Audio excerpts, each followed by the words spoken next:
what we've really come to understand is it's the hand action that actually drives. If you have good hands, you know what to do with your hands. So much works back into the body, and the golfer they're empowered when they know how to use their hands properly. Gentlemen? Impact.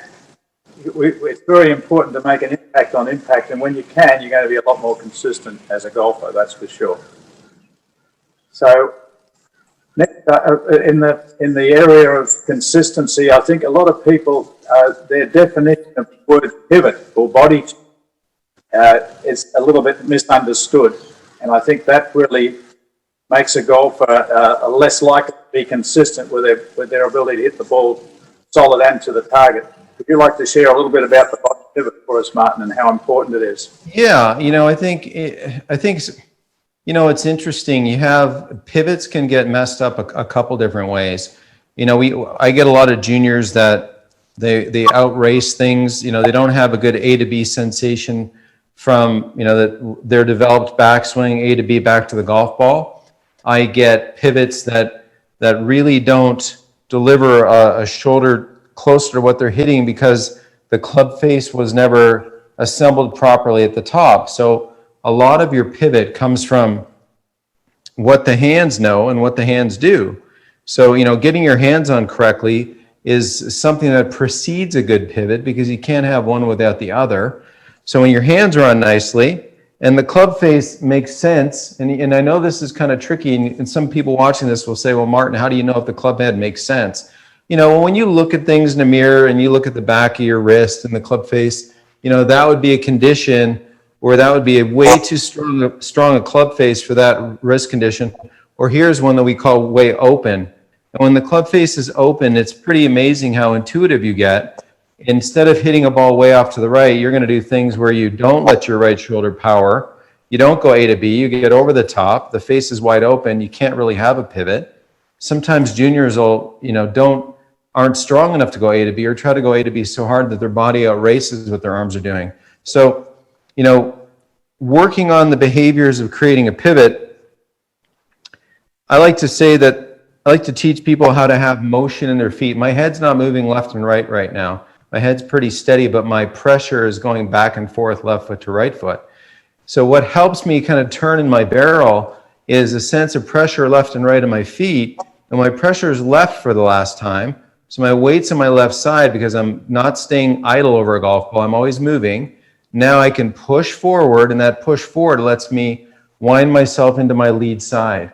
Into my trail side and start to develop a backswing. That same event, A to B, I'll find that I'll stabilize onto my left side, my lead side, and that's when I can hit down to both arms straight through a golf ball. And then from there, it's a matter of just kind of what I call finishing in style, letting the momentum on my swing take me to somewhat of a balanced finish for most shots. That's great, Martin. A lot of people, they try to, because they don't really understand or haven't drilled in their pivot, they're a little bit inconsistent with the way they move around, so that the club can't get back to the ball on a consistent basis. So I'd like to share with you a little drill that I find very useful to help me stay centered and pivot or wind up correctly in the backswing and unwind. So first of all, I take my club and I just push it against my hip line, and then feet comfortably apart, toes turned open. I think that's very important too. If you're going to pivot properly, you don't want to be pigeon-toed. I know that Arnold Palmer did this with his putting. That certainly stopped him pivoting. But for a full swing, you want toes slightly open, 20 to 30 degrees, good amount, because that lets you turn in both directions.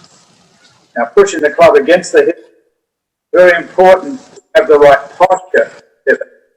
So we can bend the hip while your pelvis is tucked under. You're fairly flat here, you're still bent from the hip socket. When I hold this hip, I also get my shoulders comfortably back. I don't get round shouldered. It gives me my chance to have my back as straight as possible. Unlock the knees so that I got my balance between the balls and my feet so I can tap without upper body movement, dynamic balance. And I tilt a little this way because the right hand underneath the left on the grip and the right arm is slightly bent. It's really important to have the right shoulder.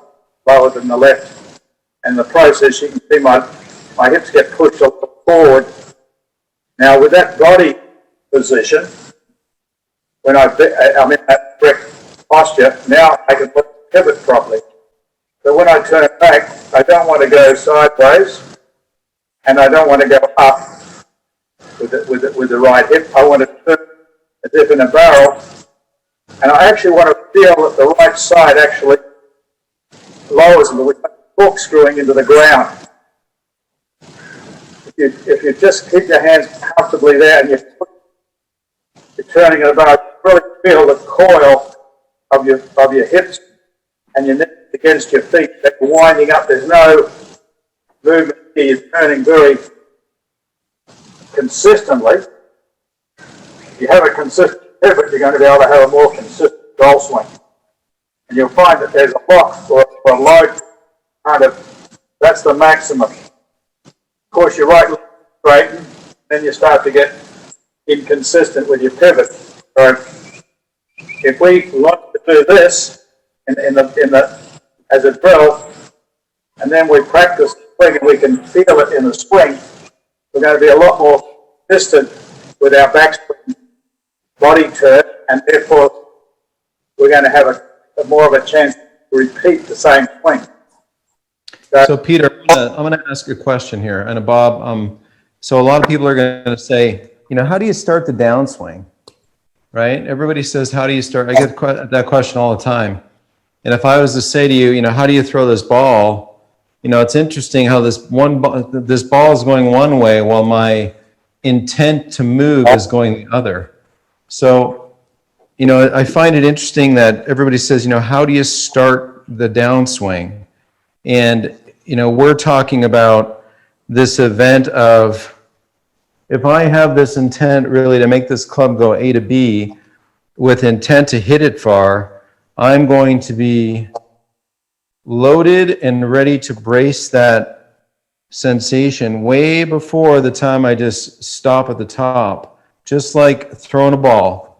If I had a secondary ball here, I could take it, and you taught me this drill years ago, how to throw that ball, boom, right on top of that ball on the ground. And it's funny how the event to do that, it's not this situation where it's a 1 and a 2. There's a bracing element that keeps me centered, that helps me go ahead and deliver that club head onto the golf ball, kind of like you would if you're throwing anything athletically.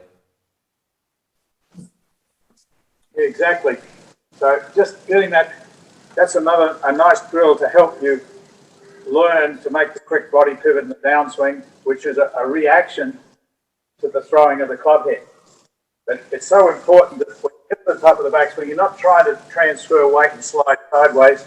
Just the action of throwing will have the body pivoting so that it's more of a rotation, and the left side really straightens up as you hit. And then from there, the momentum of the swing will just bring you right through.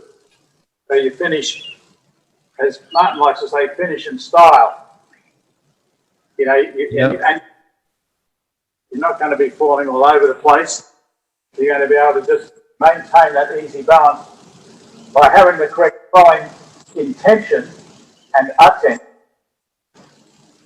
Right. So, if I took a golf ball, because Peter doesn't want to break his brother's window, but, my intent, I'm not going to bounce this off the golf ball just because it might bounce somewhere in my office here. But, this event of, nice intent to throw that down nice and hard, you'll notice that wasn't something where I, had a lot of bizarre tilts. There is a motion of wind-up that makes sense to deliver something the other way. And there's, I'm up while I thrust down. And then from there, there's momentum in that. So there's not a whole lot of, tilts and slide. There's more rotation than tilt. Beautiful thing. That simple idea of throwing the club head at the ball has the body pivot naturally, and it's so much easier to finish in a balance when you're throwing your energy into the bottom of the swing, as opposed to trying to throw it out to the flag. I see a lot of people go out down the target line and they wonder why they fall backwards. I agree. I agree completely. In fact, it's funny, like my friend's product, you know, and this isn't a product promo, but, you know, like this has a weight in it. And you can hear that, and you've got something like this, don't you, Peter? That has a sensation of, hear that click down at the bottom, That Rick, right? And so, Rick if you Whitfield, can, right? What's that, mate? Rick Whitfield sends you that one. This was a guy named Tony Bush. So this is a fellow from California, but you know, a lot of people can't get that weight to shoot out at the right time. And I think that, you know, things that have audible, tactile feel, so people can really kind of get their, you know, their limbs and everything nice and long at the right time, rather than this nonsense, you know, just kind of quote, keeping your head down. This event of like letting things really quite shoot down, and I have to do it harder than that to actually make it work. But you can, you know, hear that. It takes athletic effort and coordination to do it. So these kind of devices work fantastic and for me, you know, as a pretty good golfer, there's times where I lose sequence. So you can imagine as a scratch golfer loses sequence, imagine how a 15, 18, 20 handicapper, maybe the sequence is infrequent. It only happens once in a while. With me, gratefully, it happens a lot because I've trained it in my whole life. So, you know, being aware of how to take momentum and let that momentum shoot out and collect the golf ball to this both arms nice and straight, you know, post-impact condition is critical to what good golfers look like, rather than that dreaded chicken wing or, you know, condition where you really aren't stable and in your full speed and structure through impact. Yeah, look, What we've really come to understand is it's the hand action that actually drives If you have good hands, you know what to do with your hands.